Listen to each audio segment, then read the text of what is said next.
कुमार जी का शासनकाल देख लिया जाए और 15 वर्षों का आदरणीय पूर्व मुख्यमंत्री लालू प्रसाद यादव और उनकी धर्मपत्नी राबड़ी देवी का अगर कार्यकाल देख लिया जाए तो इन्होंने दोनों मिल करके ही बिहार का बेड़ा गर्क करके रखा। बिहार को शिक्षा की ज़रूरत थी, इन्होंने शिक्षा के स्तर को गिरा दिया।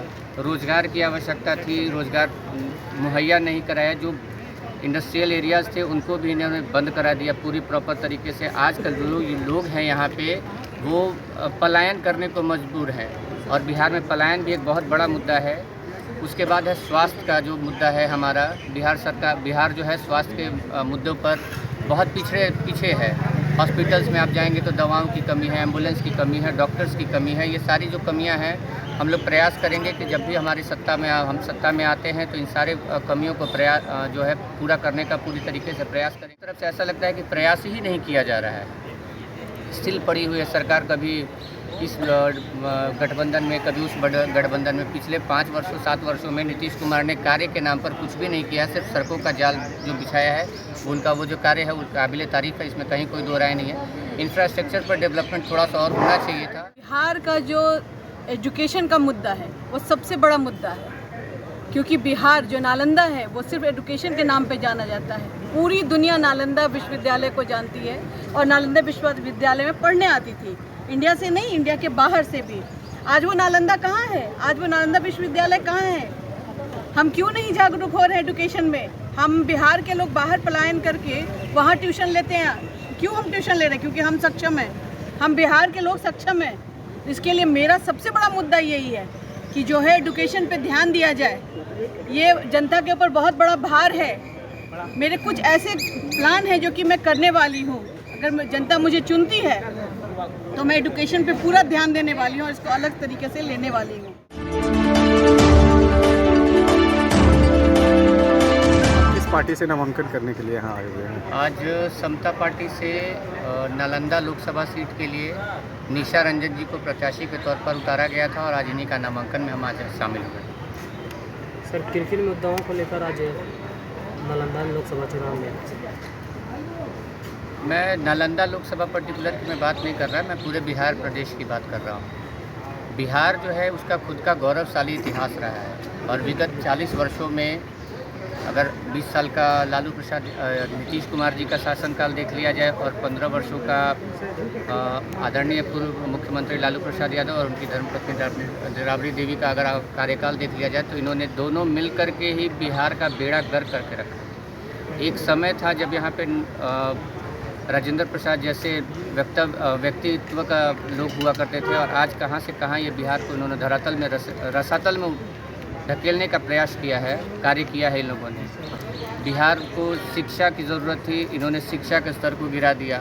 रोज़गार की आवश्यकता थी, रोज़गार मुहैया नहीं कराया। जो इंडस्ट्रियल एरियाज़ थे उनको भी इन्होंने बंद करा दिया पूरी प्रॉपर तरीके से। आजकल जो लोग हैं यहाँ पे वो पलायन करने को मजबूर हैं और बिहार में पलायन भी एक बहुत बड़ा मुद्दा है। उसके बाद है स्वास्थ्य का जो मुद्दा है हमारा। बिहार जो है स्वास्थ्य के मुद्दों पर बहुत पीछे है। हॉस्पिटल्स में आप जाएंगे तो दवाओं की कमी है, एम्बुलेंस की कमी है, डॉक्टर्स की कमी है। ये सारी जो कमियां हैं हम लोग प्रयास करेंगे कि जब भी हमारी हम सत्ता में आते हैं तो इन सारे कमियों को जो है पूरा करने का पूरी तरीके से प्रयास करेंगे, क्योंकि सरकार की तरफ से ऐसा लगता है कि प्रयास ही नहीं किया जा रहा है।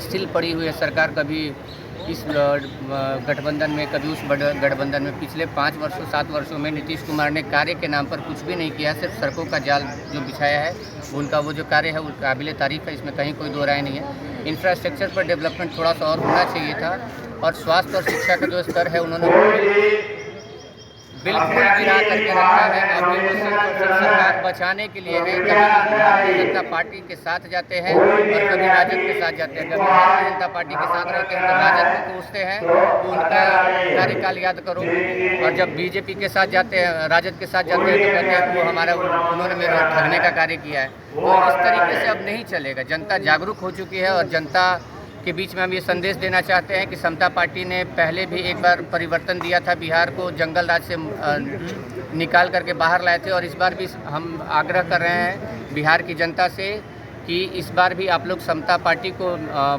वोट करिए और हमें सत्ता में लाने का प्रयास करिए, हमें सत्ता में लेकर के आइए।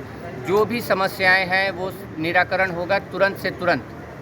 क्या लगता है कि नीतीश कुमार के गृह जिला में आप सिंहमारी कर सकते हैं? बिल्कुल, क्यों नहीं करेंगे? अरे वोटर मालिक है ना, वोटर के पास अगर हम जाएंगे, हम उनके मुद्दों को सुन रहे हैं। कौशलेंद्र जी यहाँ से लगभग 20 वर्षों से 3 टर्म का उनका कार्यकाल रहा है। आप देख लीजिए कि जनता से मैं तो कह रहा हूँ, आपके मीडिया बंधुओं के माध्यम से मैं कह रहा हूँ कि जितने भी प्रत्याशी हैं, ठीक है, उनको एक मंच पर ले करके आया जाए और जनता सवाल करे उनसे। और मैं ये दावे के साथ कह रहा हूँ कि हमारी जो प्रत्याशी निशा रंजन जी है ना, सारे लोगों को धराशायी कर देंगी वो। इनकी जो काबिलियत पर कोई शक नहीं कर सकता है। हमने बहुत अच्छा प्रत्याशी दिया है आपको, और जनता के बीच मैं कहना चाहूँगा कि एक बार आप लोग निशा रंजन जी को ज़रूर मौका दीजिए। क्या पता? मेरा नाम हुआ कंचन कुमार सिंह और अभी मैं समता पार्टी के प्रदेश अध्यक्ष के दायित्व में हूँ। दूसरी एक चीज़ और कहना चाहेंगे, नीतीश कुमार ने एक कार्य जो किया है शराबबंदी, ठीक है, मैं उस पर कोई टीका टिप्पणी नहीं करूँगा, लेकिन नीतीश कुमार माननीय मुख्यमंत्री जी के संज्ञान में एक बात जो है मैं लाना चाहूँगा मीडिया के माध्यम से कि महोदय, आज का जो युवा है, जो छोटे ग्रोइंग बच्चे हैं ना, 12 साल 10 साल के बच्चे हैं, उनको जो अपने महिलाओं के प्रति जो सम्मान व्यक्त करके जो आपने कहा कि मैं पूर्ण शराबबंदी लागू करूंगा, उसमें आप सफल हैं नहीं है, उस पर हम कोई टीका टिप्पणी नहीं कर रहे हैं। लेकिन महोदय, हाथ जोड़ करके विनती कर रहे हैं माननीय मुख्यमंत्री महोदय कि ये जो बिहार जो सूखा नशा की तरफ बढ़ रहा है ना, उसको रोकिए आप, उस पर किसी भी तरीके से उसको रोकिए, उसको अमली जामा पहनाइए, चाहे वो ड्रग्स के रूप में हो, चाहे वो आपका स्मैक के रूप में हो, चाहे सॉल्यूशन के रूप में हो, अन्य विभिन्न प्रकार के जो नशे मार्केट में उपलब्ध हैं, सरकार उस पर पूरी तरीके से चाक चौबंद व्यवस्था करे और उनको जो भी क्रिमिनल्स हैं जो नशा का कारोबार कर रहे हैं, उन पर लगाम लगाए माननीय मुख्यमंत्री जी। ऐसा हम उनसे आग्रह कर रहे हैं हाथ जोड़ करके कि बिहार के भविष्य को बचाइए महोदय आप। समता पार्टी की राष्ट्रीय महासचिव जी। इस बार समता पार्टी से आपको टिकट मिला है, क्या मुद्दा होगा आपका? मुद्दा तो अभी हमारे प्रदेश अध्यक्ष ने बोला ही, मैं उससे पूरी तरह से सहमत हूँ। बिहार का जो एजुकेशन का मुद्दा है वो सबसे बड़ा मुद्दा है, क्योंकि बिहार जो नालंदा है वो सिर्फ एजुकेशन के नाम पे जाना जाता है। पूरी दुनिया नालंदा विश्वविद्यालय को जानती है और नालंदा विश्वविद्यालय में पढ़ने आती थी, इंडिया से नहीं, इंडिया के बाहर से भी। आज वो नालंदा कहाँ है? आज वो नालंदा विश्वविद्यालय कहाँ है? हम क्यों नहीं जागरूक हो रहे हैं एजुकेशन में? हम बिहार के लोग बाहर पलायन करके वहाँ ट्यूशन लेते हैं। क्यों हम ट्यूशन ले रहे हैं? क्योंकि हम सक्षम हैं, हम बिहार के लोग सक्षम हैं। इसके लिए मेरा सबसे बड़ा मुद्दा यही है कि जो है एजुकेशन पे ध्यान दिया जाए। ये जनता के ऊपर बहुत बड़ा भार है। मेरे कुछ ऐसे प्लान हैं जो कि मैं करने वाली हूँ। अगर जनता मुझे चुनती है तो मैं एजुकेशन पे पूरा ध्यान देने वाली हूँ और इसको अलग तरीके से लेने वाली हूँ।